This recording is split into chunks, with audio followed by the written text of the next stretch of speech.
디지털투데이 데일리 픽입니다. 가상화폐 거래소가 줄줄이 문을 닫고 있다고 합니다. 지난 2019년 폐업한 거래소가 20여 곳이라고 하고 국내 비트코인 거래량이 하루 기준으로 1000억 원 미만까지 떨어졌습니다. 가상화폐 통계 사이트인 코인리스에 따르면 4일 오후 3시부터 24시간 동안 거래된 비트코인은 총 865억 원어치였습니다. 2017년 말 하루 10조 원어치 이상 거래된 것과 비교하면 100분의 1 이하로 거래액이 떨어진 건데요.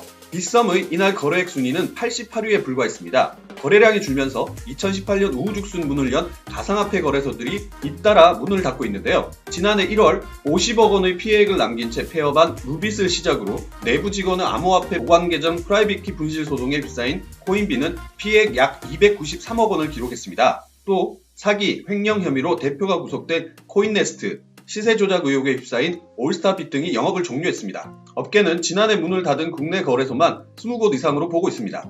폐업한 거래소 상당수가 고객에게 피해를 입혔습니다. 그 피해액은 수십억 원에서 수천억 원에 달했는데요. 시세 조종이나 투자자금 횡령 등 운영진의 불법 행위가 적발돼 폐업한 사례가 적지 않습니다. 거래소가 줄면서 한국 블록체인 협회 내 회원사도 감소했는데요. 지난해 1월 25곳이던 거래소 회원사는 이날 기준으로 19곳으로 확인됐습니다.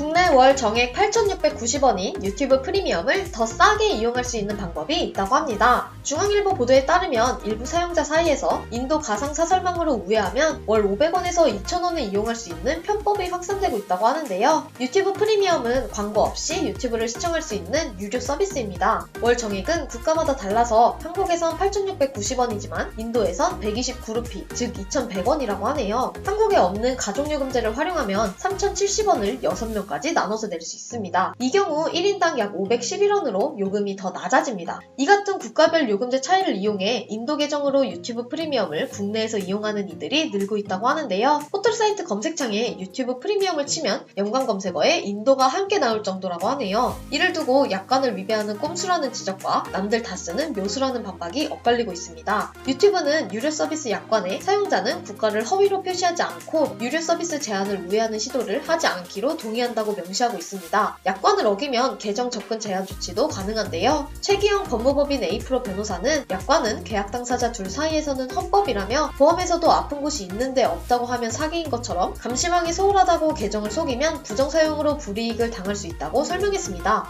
이와 유사한 마이크로소프트의 윈도우 10 베네수엘라 대란 사건에서 법원은 국가별 차이를 이용한 편법을 인정하지 않았습니다. 2016년 12월 당시 한국에서 31만 원이던 MS의 최신 운영체제 윈도우 10을 베네수엘라 MS 홈페이지에서 4,200원에 살 수 있다는 사실이 퍼지면서 많은 사용자가 구매했는데요. 이를 파악한 MS는 결제 수단을 달러로 바꾸고 구매자의 제품을 회수, 환불 조치한 바 있습니다. 이에 한 사용자가 구입한 제품을 달라며 소송을 냈지만 서울중앙지법은 지난해 원고 패소 판결했습니다. 반면 VPN 우회를 통한 해외 서비스 이용이 기술 활용이라는 의견도 있는데요. 실제 VPN 우회 자체는 불법이 아니라는 겁니다. 오히려 한국에서 지원되지 않는 음악 앱, 스포티파이 등 해외 인기 앱을 국내에서 쓰는 방법으로 널리 이용되고 있는 실정인데요. 유튜브, 구글, 페이스북 등을 차단한 중국에서 해당 서비스를 사용하는 방법이기도 합니다. 김한규 전 서울지방변호사회 회장은 약관상 차액을 지불하게 하거나 계정을 제재할 수는 있겠지만 VPN을 우회하는 전세계 수억 명의 소비자를 일관되게 제재할 수 있겠냐며 17배 차이 나는 국가별 이용료에 대한 합리적인 이유부터 소비자에게 설명해야 할 것이라고 밝혔습니다. 일부 사용자들은 구글도 법의 사각지대를 쓰면서 사용자는 못 쓰게 해서 되겠냐고 지적하기도 하는데요. 구글은 EU에서 가장 낮은 법인세율인 12.5%를 적용하는 아일랜드의 유럽 법인을 두고 네덜란드, 버뮤다 등의 추가 법인을 두는 방법으로 매년 약 277조 원씩 조세를 피하고 있습니다. 인터넷엔 국경이 없다는 점을 잘 활용한 기업인 셈이죠. 구글은 최근 프랑스 등에서 구글세 논쟁이 불붙으면서 올해 안에 이 절세 구조를 폐기하겠다고 밝힌 바 있습니다.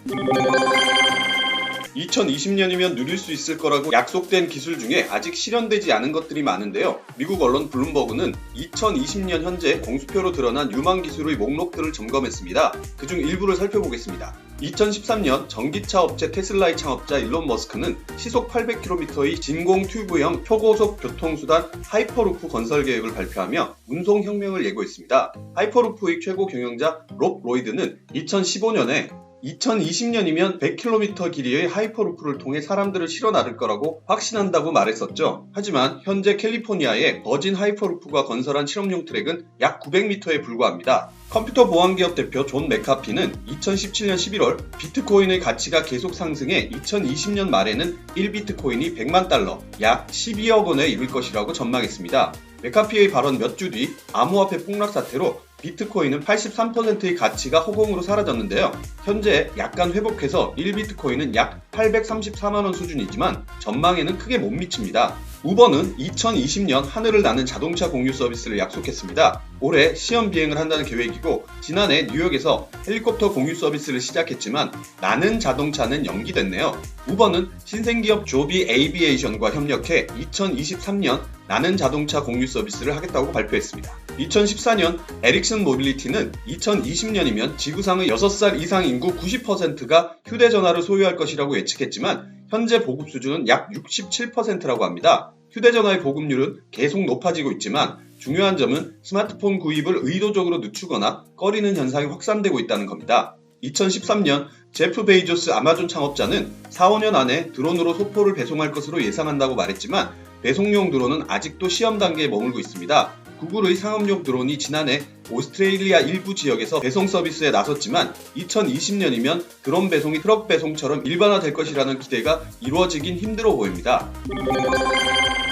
최근 이란 혁명수비대 정예부대인 쿠드스군의 가셈 솔레이마니 사령관이 이라크 바그다드에서 미국의 드론 공습으로 사망했습니다. 미 국방부는 솔레이마니 사령관의 사망 사실은 공식 발표했지만 그를 어떤 방식으로 공격했는지는 공개하지 않았는데요. AP, 뉴욕타임스 등 외신은 미군 고위 관계자를 인용해 솔레이마니가 드론 공격으로 사망했다고 보도했습니다. 외신에 따르면 솔레이마니를 공격한 드론은 리퍼로 전해졌는데요. 이른바 닌자 폭탄이 탑재된 리퍼는 요인 저격용 드론으로 미 본토에서 조종해 미군 피해 없이 적국의 타깃을 핀셋처럼 집어낸다고 합니다. CNN은 솔레이마니를 제거한 작전이 인기 표적 방식으로 수행됐다고 전했는데요. 사전에 정해둔 위치에서 표적을 제거한 것이 아니라 실시간으로 솔레이마니의 동선을 추적해 공격을 감행했다는 겁니다. 드론에 탑재된 감시 카메라, 적외선 센서 등이 수집한 정보를 인공위성을 통해 실시간으로 미 본토에 있는 지상 작전 통제부에 전달하고 이를 토대로 드론 조종사들이 전자장비를 원격 조정하며 표적을 정밀 추적해 타격했습니다. 앞서 외신들은 미 본토 공군기지에서 일하는 정보분석관들의 일상을 조명하기도 했습니다. 이들은 주 4일 하루 10시간씩 영상을 분석하며 등장하는 인물들이 적군인지 민간인인지 폭격이 필요한지 여부 등을 분석한다고 합니다.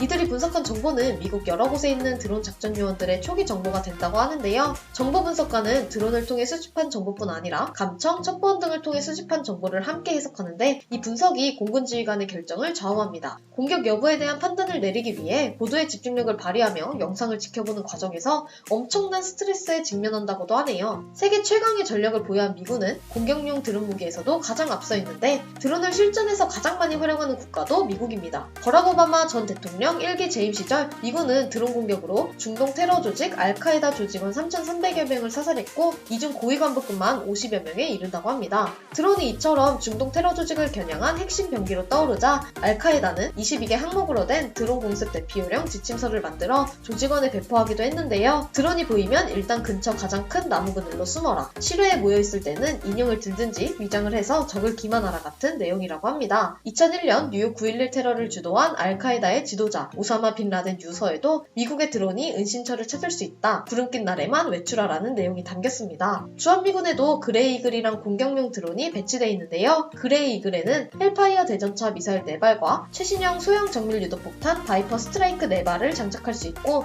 최대 30시간 동안 최고 시속 280km로 비행할 수 있다고 합니다.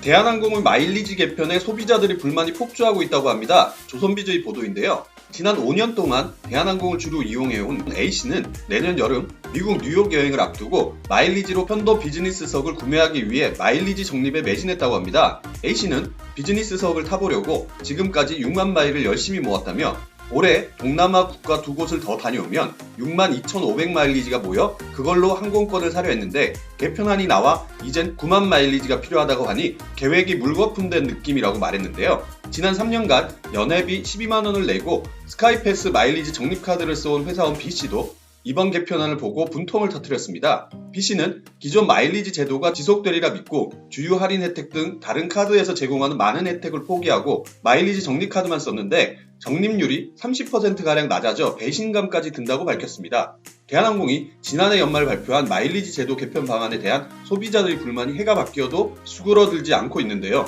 여행객들이 많이 이용하는 인터넷 커뮤니티에는 계약이라는 글이 끊임없이 올라오고 있다고 합니다. 일부 소비자 단체는 소송을 검토하고 있는데요. 대한항공 마일리지 제도 개편을 촉발한 당사자인 공정거래위원회도 이런 불만을 의식해 소비자 불편을 고려해달라는 의견을 대한항공에 냈을 정도입니다. 제도 개편안에 대한 불만이 식지 않는 이유는 크게 두 가지인데요. 먼저 마일리지 구매가 집중된 미국, 유럽 등 장거리 노선에서 기존보다 마일리지를 22.9%에서 87.5% 더 많이 요구한다는 겁니다. 이코노미석에서 비즈니스로 좌석을 승급하는 경우 마일리지 사용 규모도 47.5%에서 70%까지 늘어납니다. 소비자 입장에서는 갑작스러운 가격 인상이나 다름없다는 지적이 나올 수밖에 없었네요. 두 번째는 항공사들이 2010년대 중반까지만 해도 마일리지 마케팅에 열을 올렸다는 점입니다. 그동안 항공사는 신용카드사에 마일리지를 팔아 수입을 올렸는데요. 고객을 상대로 선매출을 올리다가 갑자기 마일리지 항공권 구매 조건을 바꿨다는 지적입니다. 대한항공은 2021년 4월부터 시작하는 마일리지 개편 방안을 발표했는데 공정위가 요구해온 항공권 복합 결제를 시범 도입한다는 것이었지만 핵심은 항공권을 사는 데 들어가는 마일리지 기준과 적립 제도를 대폭 바꾸는 내용이었습니다. 항공사들은 그동안 마일리지 마케팅에 열을 올려왔는데요. 카드회사는 자사카드를 판촉하면서 마일리지 적립 혜택을 내세웠고 이는 카드사를 상대로 마일리지 판매 수익을 얻으려는 항공사가 있어 가능했습니다. 국회 고용진 의원이 지난해 발표한 자료에 따르면 2016년부터 2019년 8월까지 대한항공은 17개 카드회사에 마일리지 790마일을 판매해 1조 2천억 원의 매출을 거뒀습니다. 소비자들의 항의가 빗발치자 공정위는 대한항공 측에 마일리지 개편안과 관련해 소비자 불편을 고려해달라는 의견을 전달했다고 밝혔는데요. 대한항공 측은 공식적으로 재검토 요청을 받은 바 없다는 입장입니다. 마일리지 적립 사용 개편은 2021년 4월부터, 마일리지 적립에 따른 우수회원 제도는 2022년부터 적용됩니다.